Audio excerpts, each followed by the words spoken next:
So, good Tuesday morning to you guys. So, of course, I've had these Rikas for a little bit, a couple days, I'd say. And I wanted to get a good interpretation of what they're like, because they're supposed to be more than just a hiking shoe. They should be able to do a little cross-training activities in them. So, yesterday I wore them into the fitness room and did a little cardio. HIIT on the treadmill, where I did run and then intermittent with hop-offs. I'm going to show you guys what that is and shortly. But anyway, it's one of the most effective things that has worked for me. And I'm going to show you what it looks like in a future vlog. Okay, so they feel pretty good. You see, I have a wide instep. Well, it's not wide, but it's pretty wide compared to the heel. And so I require sometimes a shoe that's wide, but I also have to take into consideration if I have a too wide of a shoe, then I have all this loose space, the back. And so I'm typically, I used to be, in most of my 20s and 30s, I was a 7.5 wide. I went up to an 8.5 for my fitness shoes because I needed the little extra room for my toes to be able to be comfortable, wiggle around, and avoid them hitting the top of the shoe, because I was my second toe on my left foot is a little bit longer than my big toe, and as a result I have to buy shoes that accommodate the left foot. Crazy, right? Oh, God's perfect imperfections. But anywho, it's not a condition that I've had for just a short time. I've had it all of my life, so I've been working with it. The thing is that I've never done this much course and trail movement and running as I did in the last 12 years. So that's why I have such a illustrious experience with fitness shoes, because majority of the shoes that I've worn, they're pretty good. I always knew I had some interesting feet, so I've always had to consume and be on the lookout for very good shoes. My students used to tell me when they would see me take my foot, you know how you take your foot and push it into the garbage to push it down? My students, and it was usually the young man would say, "Miss Moore, you don't mess up those good shoes." And the one thing I always prided myself on, not expensive shoes, but if the expense is what I had to if I had to sacrifice a little bit of dollar for a good shoe, I did that. Not for the label, but for the quality of the shoe. So I wore a lot of Rockports, Bass. I wore Easy Spirits, because when you're on your feet a lot, which I was not the teacher that sat down. I was always on the move. I remember when my assistant principal would come in and do her walkthroughs or whatever, her classroom observations.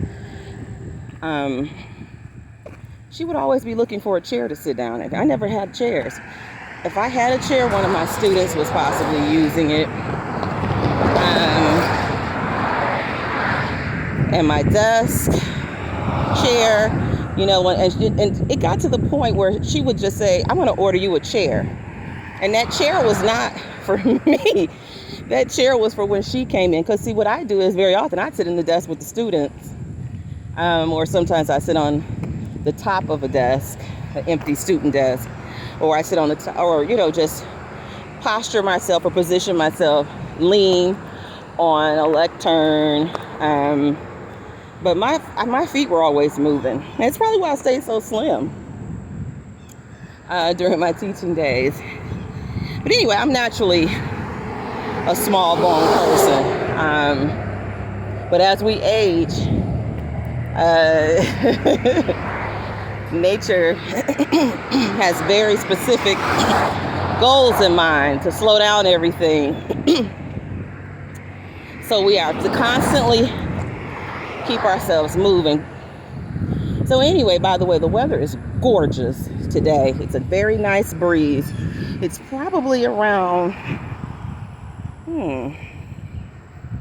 somewhere between 9 and 10. I'm so sorry. If I move this to look at the time, it's going to stop. So I'll check the time when I get to the store. But anyway, these Rykas are wonderful. They feel a lot in the ways kind of like my Rockports. And I'm going to have to do a little bit of homework to find out if they have any affiliation with Rockport. But at any rate, that little intense cardio that I did yesterday, but I did intersperse it with some elliptical. And what I try to do by cross training is to give my body's muscle groups that are being stressed today, or the joints that are being stressed today, a little bit of relief for at least one day. And that's where I've always worked out. Now I'm going to show you guys some old schedules that I've maintained on how I logged my fitness when I was where I was primarily, this is before I started back designing doll clothes. I was very intensely in my fitness. And this is one of the reasons, guys, why I think God has allowed those movers to distract me back to the original plan that God has for me. Because we can make plans. I tell you guys all the time, you should make plans.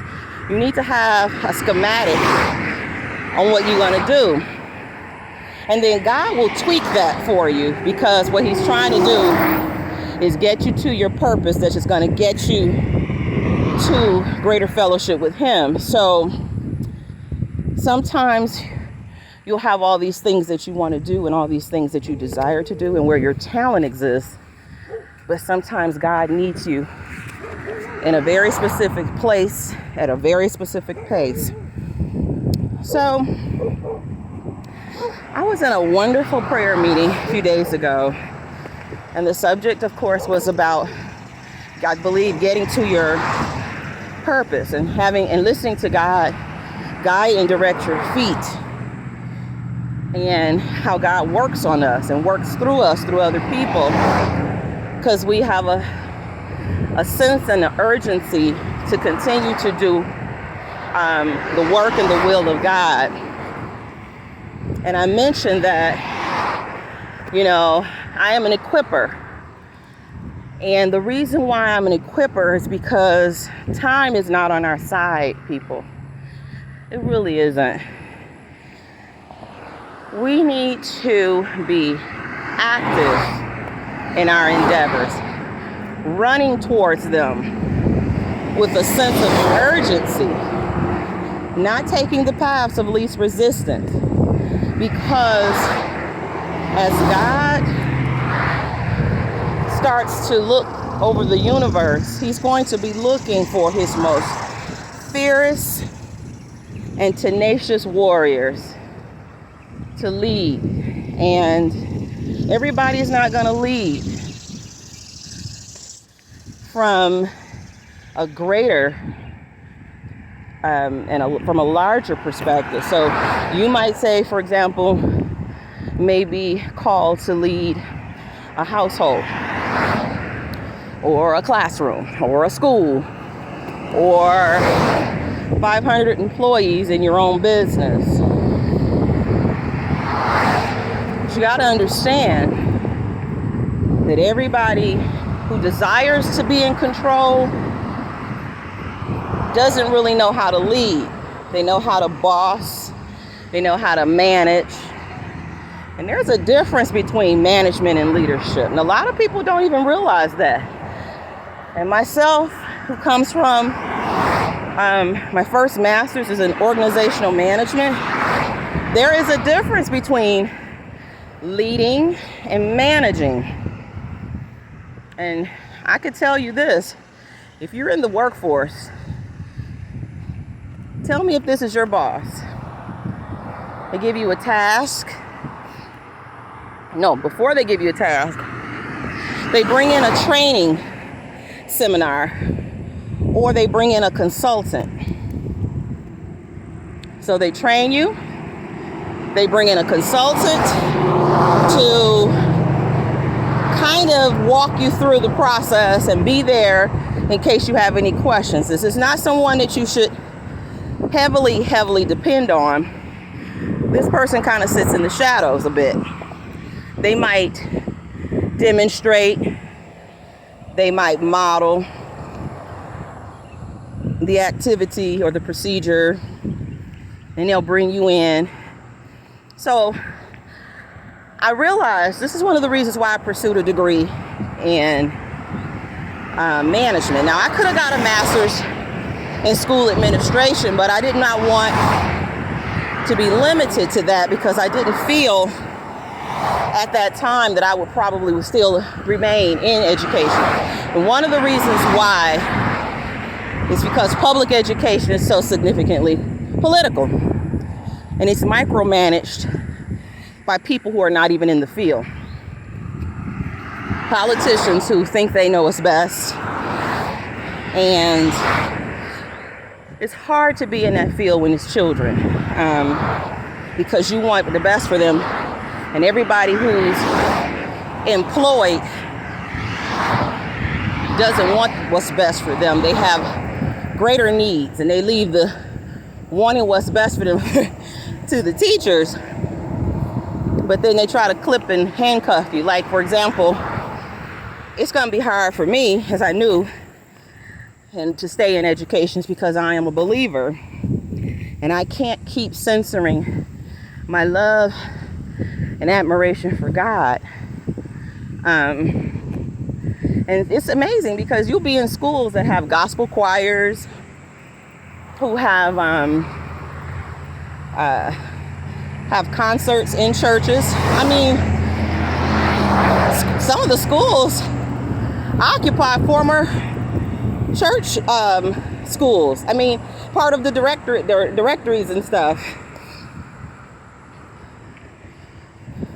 But boy, do they shift when they think you are putting too much God in. And it's amazing to me because